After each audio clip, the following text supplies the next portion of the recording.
আসসালামু আলাইকুম দোস্ত। এখন বাজে 11টা। তো দেখছি যে আমার এই বহিনটা এসেছে। আমার বাড়ি সুতি থানা বাহাগলপুর বাইলাঘাটের ঘাটে আমার বাড়ি। আচ্ছা, তো কি সমস্যা দিদি তোমার? ওই যে আমার বাচ্চাটা লেগে এসেছি। বাচ্চাটা কি আছে? ওই যে ছাদ থেকে পড়ে যে নাড়ি ফুটা হয়ে গেছে আমার বাচ্চাটা। তো আপনার ছেলে পেলে কতটি? চারটা আমার ছেলে, চারটে এটাই ছেলে? বড় ছেলে। এটা বড় ছেলে। অপারেশনটা কোথায় করেছেন? মানে রফিকুলের কাছে নিয়ে গেছিলাম, তো রফিকুল বললো 1.5 ঘন্টা সময় দিলে 2 লাখ টাকা চাইছে। তো আমার তো অর্থ নাই, আমার মাডাঙ্গের বাড়ি, আমি কেমন করে অপারেশন করবো?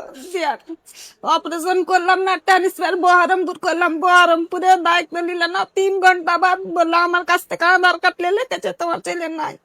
দিয়ে দৌড়ে বলছে তোমার ছেলের 3 ঘন্টা পর কাছে হাত লড়ছে, দিয়ে আমার ছেলের তখন পেরি করলো। দায়িত্ব কেউ লাগেনি আমার ছেলের,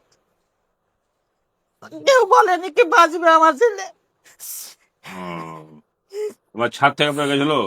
হ্যাঁ, সঠিক হয়নি। এই দ্বিতীয় অপারেশন হবে বাচ্চা, পয়সা বাগার করতে পারি না, আমার ছেলের অপারেশন। মানে মা যাকে মানে ছেলেকে মানে কেউ ফেলতে পারে না, ওই মানে কোনো কিছু হয়ে যায়, জব তাক শ্বাস চলে। মা তো মাই হয়।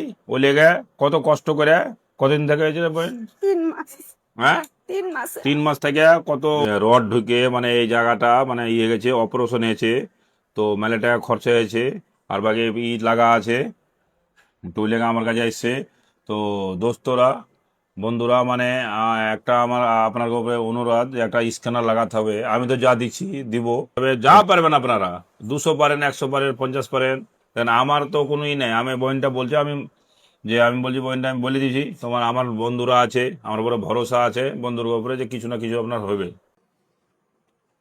আমি আপনাকে তো ক্যাশ যেটা দিলাম, আপনাকে 10,000 টাকা আমি দিয়েছি, এটা রাখেন। চেক দিছি। আপনার ছেলের ও এলাজ মেলাজ যা হবে, ফের আমার নম্বর নিয়ে লিছি, গরিবের বন্ধুর কার্ড দিয়ে দেবো আপনাকে, দিয়ে মানে ই করবো। গরিব বন্ধুর দুয়ারে যারা সত্যিকারের যোগ্য, যেমন দেখেন এই বাচ্চাটার, আগে আসে একটু, যেমন দেখেন এই যে বাচ্চাটার যে পাইপ নাড়ি কেটে আছে, তার যে মলগুলো সব এই ড্রেনিং হচ্ছে এর মধ্যে। তো এরকম পেশেন্টের জন্যই কিন্তু গরিবের বন্ধু আছে। গরিবের বন্ধু যাদের দরকার তাদের জন্য আছেন, এমার্জেন্সি বিষয়ের জন্য আছেন। এই বিষয়টা মাথায় রাখবেন। আর আমাদের যে নাম্বার আপনাদের দেওয়া আছে, সেই নাম্বারে কন্ট্যাক্ট করে আসবেন, যাতে আপনাদেরকে আমরা গরিবের বন্ধুর পক্ষ থেকে, গরিবের বন্ধু যেন আপনাদেরকে সঠিকভাবে পরিষেবাটা দিতে পারেন। আশা করি আপনারা কথাটা মাথায় রাখবেন। ধন্যবাদ।